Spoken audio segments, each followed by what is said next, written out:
Hello, this is Mike Upton with Kala Ukulele, and I'm here with luthier Pete Howlett from Wales. It's a pleasure to have you here, Pete. It's a blast to be here, I can tell you. Pete's here with our luthiers in the shop, teaching them how to build a very special instrument that he's designed. And this is it right here. This is the Revelator. This is Pete's design, and this is the Nautilus iteration.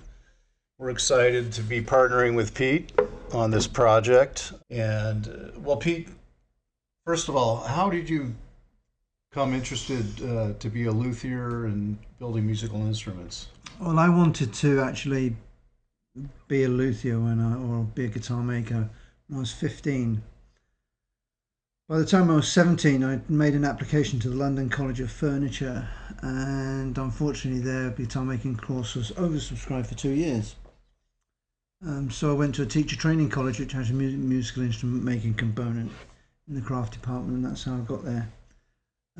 But I taught for 5 years, I made furniture for 8 years and sold insurance for 5, and then decided that, time come right to be a maker. And got involved in making guitars for Shiro Arai of Aria Guitars, and by chance met Collier Thielen in Arlington, Texas, and the rest is history. Yeah, I met Collier years ago, and he helped me at the beginning of Kala, gave me some pointers about what makes a good ukulele, and it was very helpful to have that knowledge. Tell me about the genesis of the Revelator. I know this has been it's evolved over some time, but tell me how the idea came to you. Well, it started when I started making electric ukulele. Most people, if they're going to make an electric instrument, will use a solid body, and I didn't want to do that. And I had a pin router at the time, which was like a rocket ship when it started up, and filled the workshop with noise and dust and everything. And I made an instrument called the Firefly. Now, the Firefly was designed on a bass by a guy in America called John Micah. I think his name is John Micah. I asked permission if I could use it, and he said yeah. And I chambered it, so it meant that there was an acoustic cavity there, but there was no sound hole. But everybody said, yeah, this sounds really good acoustically. So I thought, right, okay, I'm going to put a sound hole in this thing and see what it sounds like. And from that point forward, I began to research ways of actually building this instrument, which coincided with an event in my life, which was Parkinson's. And what I found was that I needed to have a way of still building quality ukulele that didn't involve fine motor skills, which I am no longer capable of executing. And that's where it came from. And 3 years ago I started on this journey of having a basic design, went to the Gulf in Canada Ukulele Festival, sold all of the instruments, and most of them went to ladies, and they just loved it. And so I thought, well, this is worth looking at. I will reduce my standard catalogue and I'll concentrate on the Revelator. The instrument has some unique features, both visually and just in the design. Can you show us some of the features that sure. Would make this unique? I think what most people comment on is the lightness of it. It's a very light instrument, but also it's light because it's not very deep. The body itself is made from one piece of or a jointed piece of wood, and is machined out. So the cavity is created like that rather than bending the wood. The other thing is that we tend to use really highly figured wood for the fronts if we can get it, and we focus on using Carina. Carina is black limber or Afara, and it's a beautiful wood to machine. It's acoustically perfect for this type of instrument. The other thing is the true, well, Mike is in love with this. Only Mike. I love the back of the instrument, the profile, the way the neck blends into the body. The curve, it's aesthetically just a beautiful instrument. It's important to something be beautiful as well as sound great. Way back when I was making guitars with a guy called Tony Revel, he had something called a heelless neck joint, which was similar to this in his acoustic instruments, but it never quite worked for me. What I wanted to do is I wanted to have that sculptural transition, that kind of sexy thing at the back of the neck of the instrument, which not a lot of people get to see, but you get to feel, and it gives you real smooth transition to the upper frets and stuff. I love the, if you would call it a sound hole. Tell me about the thought behind that shape. Well, again, it's from research, and I can never remember the guy's name. I think his name is Bowerman, and he has a guitar with this Nautilus type of teardrop thing here, and I thought, well, I'll try that. I'll see how that looks like, and it worked. I mean, about this instrument, I mean, a lot of the things are just inspiration. It's just I thought I'll try this, and it just happened to work out right. So, I mean, even the shape of the headstock I love, and we found out yesterday. I think Marcus asked what the radius was, and you said, well, that's not quite the way you look at it. Tell us about the headstock. The headstock is created using Bezier curves, which means that you get to manipulate the actual shape of the curved surface, and you can get it so that it's kind of not an ellipse and not quite an arc. And I just like to be able to manipulate that, and it's not noticeable, but it's just something that I know. But it's something that's understated, yet to me it stands out because it's a very pleasing shape. I mean, it's different than our normal Howlett headstock, and I'm glad to be able to adopt this to what is going to be now the Revelator. That's right. Designed by Pete Howlett. It's exciting to have a unique instrument like this. If we move on maybe just for a time to the tone of the instrument, the sound, tell me about that. Tell me about what you were looking for and how the sound of the ukulele may compare to other instruments. My standard instruments are known for three things: volume, intonation, and tone. And so therefore I was really interested to be able to keep those elements in a unique instrument, which shouldn't work. I mean, effectively this shouldn't work as an instrument, should it? And if you look at it, because it's got thick sides, it's got a thick back. But in the course of my research, I discovered two things. One of the things which are really quite important is that the front is stressed, that it's kind of already under tension as it goes together, and to use as little bracing in the actual instrument as possible. So it has a unique bracing pattern and a unique form of construction, which is top secret, unfortunately. I don't want everybody copying it, but I love the sound of it. It's it's very clear. It's very balanced. It's loud.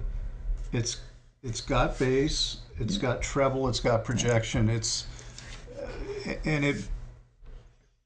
You wouldn't believe that it was coming out of an instrument this thin, because you typically think that you need a little deeper body to produce the sound, but this is half the width, or maybe even less than half the width of a normal instrument. Why the Revelator? What was the inspiration for the name? Where'd that come from? Well, I have a ukulele whisperer back in the UK who is capable of kind of getting the essence of what I've done. I had a paddle ukulele which he called the Marmite, because you either like it or you don't.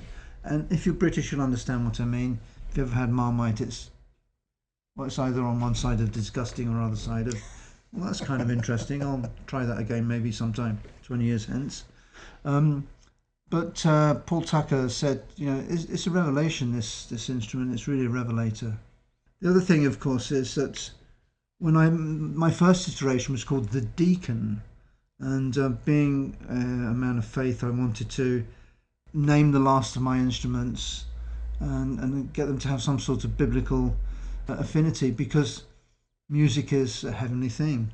And both Mike and I really love a guy called Blind Willie Johnson, and he has a song called The Revelator. Who's that writing? John the Revelator. Well, who's that riding? John the Revelator. Who's that riding? John the Revelator. And that's how it came about, just my interest in blues and early African American music, and a chance idea by my good friend Paul Tucker, the ukulele whisperer. Used to be the manager of Southern Ukulele Store. Aha, yes. Alex and Rob. Yeah. Shout out to them. And I love Son House's version of John the yeah, Revelator. Son House I mean, is a great.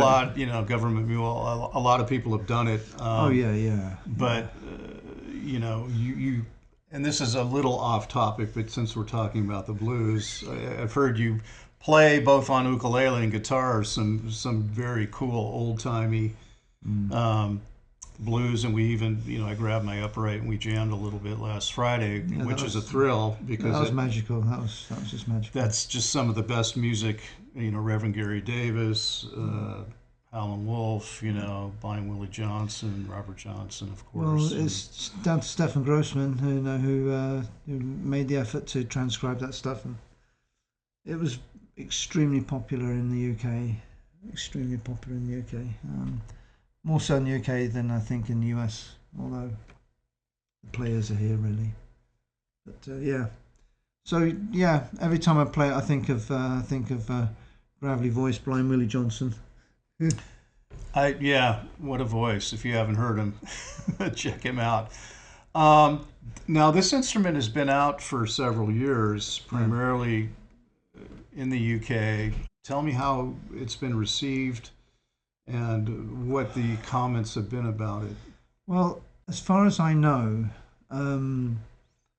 my instruments have never sat on the shelf of a music store, and probably about a year and a half ago, I closed my order book and sold exclusively through music stores and my Facebook page. So every time I made one and put it up on Facebook, about 2 hours later it was gone. So they have sold very nice. quickly. I have been very blessed from that point of view because of my situation in the ukulele making world. People trust my brand. But the other thing is, of course, that it is such a good instrument, and it's a versatile instrument. And I think that's what you really need at the end of the day. If you're going to spend a considerable amount of money on something, you need it so that it just doesn't do one thing. Mm-hmm. And I think that very often you get instruments and they just do one thing.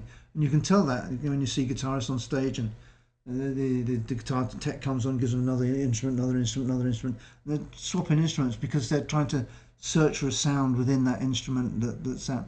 I think this has something which suits every single style of playing, every single genre of music. When you plug it in, you can either have a sweet sound or you can put it through an effects pedal and loop with it and do all those lovely things. So they're all equipped with a pickup. And under the saddle pickup, something I decided very early on was going to happen. I think it's because my experience was that when I was making boutique instruments, people would always ask for a pickup system. Yeah. Even if they were just bedroom players, they would want a pickup system. So Yeah, it's good to have it in there. I agree completely. Now, we don't have one here, but there's another iteration of the Revelator. Tell me about the other model that you the have. Night Owl. That would be it, I believe. The Night Owl. Well, the Night Owl was the original design, and what I wanted to do is I wanted to use up a whole pile of spruce I had acquired from Kootenai Softwoods in the Canadian-American border, and so it has an elliptical sound hole here. Now the good thing about that instrument is that I can put binding on, I can bling it up, and it's the model where you option for it. But putting a spruce front on it was a complete revelation.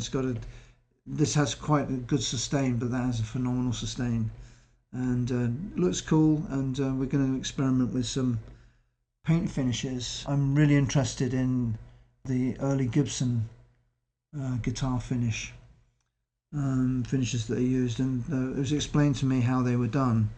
And we're going to be working with Frankie, the fantastic finisher that Carl have, to try and replicate these early finishes. So yeah, some exciting things coming down the pipe. What other woods have you used for either the Nautilus or the Night Owl, besides, well, either for top or for body that were interesting Well, to you? bodywoods, I've only used the Carina and Kaya ivorensis. Now, Kaya ivorensis is the equivalent of the Macrophylla family of mahoganies, Brazilian mahogany, Honduras mahogany, Belize mahogany, that we cannot get in the UK, but we can get the Kaya, which is the African version.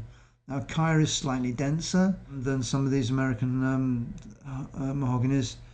The story of the actual the wood is really quite interesting because it came into the country in 1996, sat in the warehouse, and then the warehouse was mothballed. And about 4 years ago, a guy got into an agreement with the owner of the warehouse where all this wood was stored, and started selling it on eBay. I got in touch with him, and then managed to crawl through stacks and stacks of wood and select the wood that I wanted. So I like to use wood which is old. And with the mahogany, we pair that either with a sweet piece of figured mahogany for the top, or we've got to say the word, haven't we? Koa. Yeah, it's people want Koa, and we've got Koa, and we'll be releasing that in the future. We also made a nice discovery in pulling out a bunch of stuff out of a storage container. We found 3 huge slabs of mango that we were using for the trade show display, and you took a look at that and went, so you immediately started slicing and dicing it, and we will have a limited release of mango, all mango, neck, headstock, body, everything, figured mango. The interesting thing is the figure was in the right place, right on the side of the board, quarter sawn. The wood's been dried like forever. It just, when I cut wood, I have to say this, and I've written to Mike about it. I enjoy building an instrument. I enjoy getting the strings on and hearing the sound of it. But the thing that I enjoy most is actually cutting up wood and working with that. And you can tell when you're cutting wood if it's dry, if it's going to be any good, and how sweet it is and stuff like that. This mango just cut absolutely beautifully. No distortion, no springing away from the saw cut. Just perfect for use. And normally we'd have to acclimate that for several months, but it's been stuck in the dark and lonely storage. It was crying out to us. I'm glad I finally opened that container. I could hear someone crying, "Oh, let me out! I want to be a ukulele." So we have it's a very limited supply, but we'll try to release maybe 2 or 3 a month if we can fit that into the schedule upcoming. And just excited to, there's some other wood out there that we haven't quite got to, some chocolate acacia, some maple, there's all kinds of walnut. But for the future, it's the weed that you have here, which is myrtle, and that ends up in a chipper for most cases. I'm really anxious to get hold of that for some bodywood and try an all myrtle model, because again, you talked about topwoods, which we've used. We've used obviously the Carina, Koa, myrtle, some lovely walnuts. It's possible to put anything on there. It's just got to be from the ethos of the build, it has to be figured. It has to have something extraordinary about it. And if it doesn't, then it's not a Revelator, because that's what I'm aiming for, and that's what we're aiming for with Carla, is to produce an elite brand of instrument that has got the best quality, the highest quality woods available to you, and the highest methods of construction, and we're aiming at perfection, really. I think with this one. Well, we'll strive for it. We'll see where we get. I'm sure you will. Met the team.